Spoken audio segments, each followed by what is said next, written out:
Kita lihat informasi dari mancanegara, saudara. Lebah-lebah di Kenya terancam kehilangan habitatnya karena terimbas lahan pertanian dan pembangunan tempat tinggal.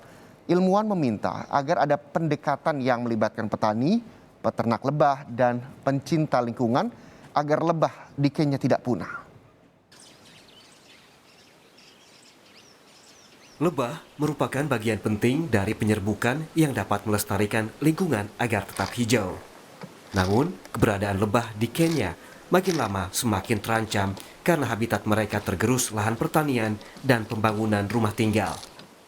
Selain itu, penggunaan pestisida oleh petani untuk membasmi hama turut menjadi faktor berkurangnya populasi lebah. Beside me is my apiary, which has over 20 hives.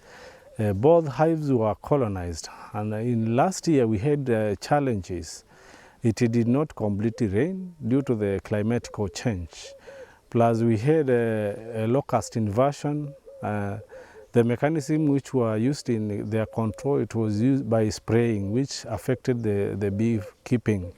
And again, the use of the pesticide by the farmers around, I can attribute that to the loss of my colonies. Kondisi ini membuat ilmuwan merasa prihatin karena sekitar 90% spesies tanaman berbunga liar bergantung pada penyerbukan oleh lebah. Kehilangan habitat artinya ancaman besar bagi lebah dan kelestarian lingkungan. Pendekatan baru dengan melibatkan petani, peternak lebah, dan aktivis lingkungan perlu dilakukan secepatnya. Perlu dibahas pula pengganti pestisida yang selama ini mengancam kehidupan lebah.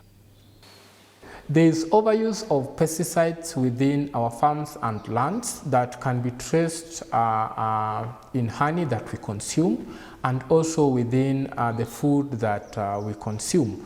For that reason, we need to minimize the utilization of such chemicals and encourage ecological systems of control of such challenges. For example, use of biological intervention when it comes to such invasion of maybe locust. We can make good use of some of the properties that these very locusts have. For example, we can use them for food, for manure, or any other, rather than introduction of chemicals that compromise our life systems. Selama lebih dari 30 tahun terakhir, populasi lebah sebagai penyerbuk terus berkurang. Penyebabnya beragam, mulai dari paparan pestisida, penyakit, hilangnya habitat, serta spesies, keragaman genetik, hingga perubahan iklim. Ilmuwan berharap langkah perbaikan bisa dilakukan sesegera mungkin sebelum semua terlambat.